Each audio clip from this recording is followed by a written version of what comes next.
Começo com esta frase: os Roma não têm história. E é uma afirmação determinante que partiu de George Borrow, o escritor evangelizador inglês, apontado como iniciador de um renovado interesse nos ciganos por parte de alguns intelectuais tardo-oitocentistas e que se manifestou em iniciativas como a fundação da Gypsy Lore Society em 1888 e do conjunto de publicações por ela patrocinadas que orientaram a investigação para um conjunto de abordagens maiormente de natureza etnográfica. E outro dos temas acarinhados pelos estudiosos da Gypsy Lore Society estava nas chamadas origens ciganas e da sua chegada à Europa Ocidental. Essa é uma das heranças de Barrow, que sobre o assunto teceu algumas considerações e a opinião acerca dos ciganos uh, enquanto comunidades desprovidas de história faz precisamente neste contexto. A única história que possuíam era, e cito, uma história inventada, a da sua fuga do Egito e a peregrinação forçada que se seguiria para que expiassem as culpas que tinham. Borrow faz, pois, o contraste com a história dos judeus.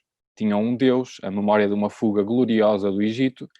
Os judeus eram cultos desenvolvedores do que ele dizia ser a mais antiga literatura do mundo, enquanto que os ciganos não sabiam ler nem escrever e até a sua invenção primogénita fora produzida por outros. A eles caberia apenas o papel de a reproduzir acriticamente. Portanto, é esta mistura de preconceito e de uma leitura do passado muito marcada pelo evangelismo que Barrow procurava difundir, a marcar os trabalhos fundadores do chamado Gypsy Lorism.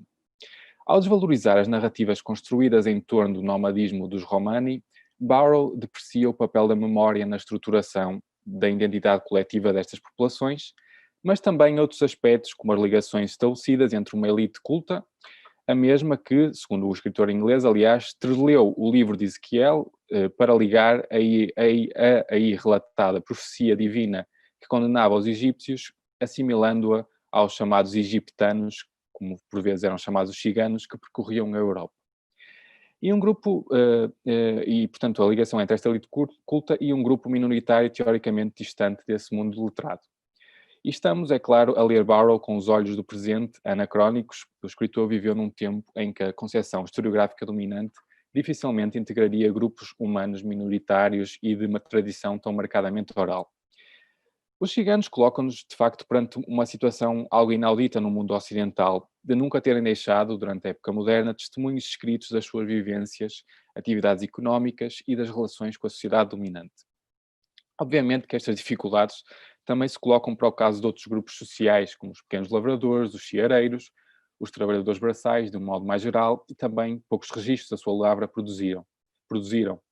E no campo das minorias étnicas e religiosas, o peso económico e social dos cristãos novos coloca diferenças substanciais, por exemplo, patentes nas cartas que os procuradores e representantes dos cristãos novos enviavam ao rei e a Roma e hoje guardadas nas gavetas e outros fundos da Torre do Tombo, sem nenhum paralelo para os escravos, para os afrodescendentes, para os mouriscos e talvez menos ainda para os ciganos. Contudo, como nota Maria Sierra, cuja leitura em torno do posicionamento de George Borrow temos seguido nas suas linhas gerais, os ciganos não mereceram uma atenção por parte dos historiadores semelhante à destes outros grupos, e o que ela chama de ser a maldição de Barrow, este limbo ahistórico em que o pensador os colocou, parece, portanto, ainda persistir. Será a leitura historiográfica de Sierra demasiado tremendista? As leituras dos Gypsy Lorists ingleses são hoje reanalisadas à luz de estudos que sublinham o seu caráter marcadamente racista. E a historiografia europeia sobre os ciganos tem-se aberto a abordagens renovadoras. Um caso paradigmático é o da historiografia francesa. Portanto, a revista Etudes Ciganes, fundada em 1955 e que quebrou quase um monopólio anglo-saxónico neste campo, foi o primeiro momento agregador de uma investigação que se despontava, ainda que como subproduto de outras correntes historiográficas, como as que se fizeram, ou como as que cresciam em torno dos mecanismos repressivos do Estado moderno. E consultei, por exemplo, o número mais recente da Etudes Ciganes. Esta é uma revista transdisciplinar, pelo que as edições mais recentes tratam da realidade contemporânea da comunidade romani. Mas o número 61-62 de 2017 foca-se na análise histórica. E, portanto, interessava-me perceber que fontes são utilizadas. E é evidente o recurso frequente a este tipo legislativo, a herança ainda de trabalhos anteriores, que a partir delas e de contextos mais latos, como os da errância, da criminalidade e da repressão, chegaram aos ciganos. No caso concreto deste número da revista, eh, estas fontes são colocadas ao serviço de três temáticas inovadoras: as das identidades, das itinerâncias e dos encontros, ou também em quadros diferentes dos tradicionais, como análises regionais. E faço referência a esta revista, é uma referência que é um exemplo muito micro, digamos assim, de trabalhos recentes em torno dos problemas que nos ocupam, mas que pretende relevar o papel desta revista e dos seus autores na abertura de novas fontes para os estudos ciganos em França e também na Europa Ocidental. E penso, por exemplo, no artigo de François de Folletier, um dos fundadores da revista e da associação que ela está ligada, e que logo em 1956 escrevia sobre os registros paroquiais e a sua importância para os estudos históricos sobre os ciganos. Eu sublinho o tópico das fontes legislativas não só porque elas serão mobilizadas no âmbito do meu projeto, mas também porque as historiografias sobre os ciganos, sobre elas se debruçou com algum detalhe, questionando as leituras possibilitadas por este tipo de fonte. O tempo limitado não me permite ser muito exaustivo e vou destacar apenas as reflexões de Leo Lucassen, historiador holandês que critica o receptáculo da criminologia em que os historiadores têm posto os ciganos e outros grupos nómadas. A questão das fontes assume preponderância nos caminhos alternativos por ele propostos. E um dos trabalhos que eu estou a desenvolver diz precisamente respeito aos livros dos presos da Intendência Geral da Polícia, onde surgem vários homens e mulheres de etnia cigana aguardando o degredo, ou a expulsão do reino. Contudo, os registros sobreviventes são escassos e de limitada abrangência cronológica, o que revela as limitações da proposta de Lucassen, que passa também por, e cito, um uso diferente e mais diverso das fontes históricas. E ali enumera os registros estatísticos, os jornais, a literatura e outras descrições, materiais iconográficos e entrevistas, no sentido da história oral. Ora, é no essencial para o período contemporâneo que o projeto de Lucassen nos remete, ficando a época moderna num vazio, que o autor, aliás, aborda nesta passagem que eu trouxe para o PowerPoint. Mas, de qualquer forma, fica a questão. Estarão os ciganos dos séculos XVI a XVIII destinados a apenas serem estudados segundo esta aproximação criminalista criticada pelo historiador dos Países Baixos?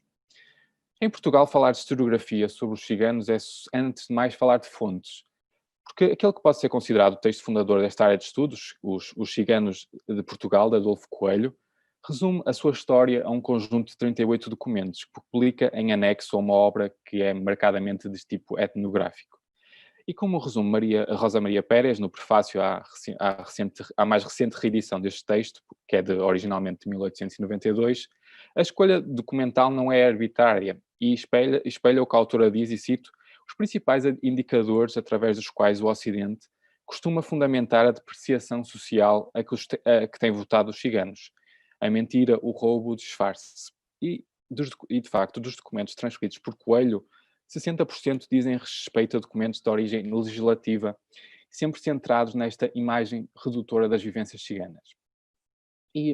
Mas a crítica não deve ser lida de forma absoluta, porque Coelho introduz na sua coletânea documental alguma diversidade, textos literários como A Farsa das Ciganas de Gil Vicente e abordagem local manifestada nos documentos municipais de Elvas, que reproduz, e nos de Évora, que elenca, convidando futuros investigadores à pesquisa. E também lança um repto inovador que cerca de 125 anos depois, após a primeira edição dos Ciganos em Portugal, está ainda por cumprir. E ele diz a dado momento que é necessário ouvir as memórias que essas mulheres e homens guardam sobre o seu passado histórico e, cito, principalmente de lembranças de perseguições de que nos séculos anteriores foram objeto. A importância do texto de Adolfo Coelho, a importância que o texto assume nos trabalhos envolvidos em torno desta temática, percebe-se não só pela centralidade que os documentos por ele publicados surgem em trabalhos subsequentes, ou também por este inovador apelo que pode quase ser lido como um recurso à memória como fonte histórica. Mas também nos diálogos que com ele outros autores foram estabelecendo. O mais interessante para o assunto que aqui nos traz diz respeito a Pedro de Azevedo, que num trabalho publicado no Arquivo Histórico Português em 1808 e 1909, propõe contemplar a recolha de Coelho, enumerando e transcrevendo documentos da Torre do Tombo, um arquivo pouco explorado pelo etnógrafo anterior. Vemos aí as chancelarias, particularmente as de Dom Afonso V e de Dom João II, e a de Dom João III, a serem pela primeira vez estudadas. E outros documentos surgem também aí, como as consultas do desembargo do Paço, ou que incidem sobre as populações de origem romani. Se a utilidade e a importância da recolha de Pedro de Azevedo é indiscutível, estranha-se que não se tenham ainda questionado os pressupostos que subjacentes à recolha. Porque o texto de Pedro de Azevedo está imbuído de um anticiganismo latente e muito profundo. Esta minoria, por exemplo, o Pedro de Azevedo termina o que à primeira vista parecia uma inócua recolha documental, alertando o leitor, através desta publicação de um conjunto de notícias do jornal O Século, como vemos no PowerPoint, uma passagem de fevereiro de 1909, com este título: Já cá os temos em demasia. E a tirada anti-cigana devia-se a um grupo de pessoas que, fugidas dos Balcãs, tinham percorrido toda a Europa até estabelecerem um acampamento em Moscavide, Lisboa, nesse final da primeira década do século XX. Centrando-se na transcrição das cartas de perdão de documentos do desembarque do Paço, em que os conselheiros régios advogam a chamada extinção dos ciganos no reino, ou mesmo o inusitado conjunto de notícias do século, Azevedo parece empenhado em reforçar uma imagem pré-construída, como se a urgência da expulsão dos sérvios chegados a Lisboa reforçasse a continuidade histórica das provisões dos séculos XVI e XVII que publicara nas páginas anteriores. Importa, portanto, perguntar, foi a escolha documental norteada pelos preconceitos do autor ou é este o único aspecto das vivências dos ciganos portugueses da época moderna a que podemos aceder, tendo em conta os registros disponíveis? Uma resposta talvez se encontre em trabalhos posteriores, todos extremamente tributários das recolhas de Adolfo Coelho e de Pedro de Azevedo, sobretudo do primeiro, embora não seja claro até que ponto isto se deva a uma hipotética dificuldade em mobilizar outras bases heurísticas ou a uma opção premeditada por cingir a análise da documentação publicada. Contudo, estudos mais recentes têm permitido novas leituras, que não apenas as da releitura ou até de uma leitura literal dos textos legislativos. E importa destacar neste campo os trabalhos de Elisa Lopes da Costa e de Bill Donovan, este último pelas aproximações problematizadoras com que interpreta as fontes, enquanto que a Lopes da Costa devemos um impulso importante no estudo do degredo a que estes homens e mulheres foram frequentemente condenados ao longo da época moderna, iluminando nova documentação, nomeadamente do Arquivo Histórico Ultramarino. Quando há pouco falámos do peso ainda por ultrapassar das coletâneas de Azevedo e de Coelho, não pretendia, claro, ser redutor. Como vimos com estes dois exemplos contemporâneos, os avanços existiram, mas sempre centrados no contexto do degredo e da presença das populações de origem romani nos territórios ultramarinos sob domínio português, em particular no Brasil. No que toca ao espaço metropolitano, impera alguma estagnação. E é neste contexto que se insere o meu projeto de doutoramento e que, mais do que no degredo e na presença cigana no Império Português, se centra no território continental e nas interações que estas mulheres e homens possam ter estabelecido com a sociedade maioritária que os rodeava entre os séculos XVI a XVIII. O que foi já feito representa uma base não ignorável, e penso em particular no trabalho de Pedro de Azevedo em torno da chancelaria régia. É preciso fazer trabalho semelhante junto da de Dom Manuel, para a qual Azevedo não dá qualquer indicação, não sabemos por não contar com referências a ciganos ou mais simplesmente por não a ter consultado, mas também reler os perdões, que é sobretudo o que ele publica, sobre novos questionamentos. Por exemplo, o que nos dizem sobre a relação entre ciganos e não ciganos, como e por onde se deslocavam, e em contexto de crime, de mortes, de fugas de cadeias, será possível uma outra leitura que permita apreender vivências, atividades económicas e contactos? E é essa a característica que também queria sublinhar numa outra fonte que parece importante para a compreensão da história dos ciganos portugueses durante a época moderna e que se articula com a anterior. Pondo de lado a dimensão persecutória dos autos inquisitoriais, são histórias de vida, de contactos, as aí relatadas. E Adolfo Coelho publicou alguns parágrafos do processo de Grácia de Mira, uma mulher cigana presa em 1682. E é este um caso, a meu ver, representativo da dicotomia que, em relação às fontes, os estudos históricos sobre os ciganos estão por vezes presos.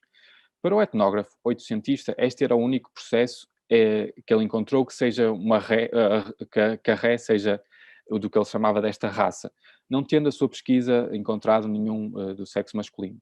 Na verdade, são mais os processos que envolvem ciganos, embora não muitos, e Coelho não tivesse à sua disposição meios de pesquisa e indexação como os atuais, e na verdade o seu reduzido número global não desminta as suas reflexões em torno do pouco interesse que o Tribunal Eclesiástico devotou a esta minoria. Mas não é esse o ponto principal. O tratamento que é feito do processo sublinha apenas, e cito, a ação da pequena feitiçaria das ciganas para burlar um pobre homem.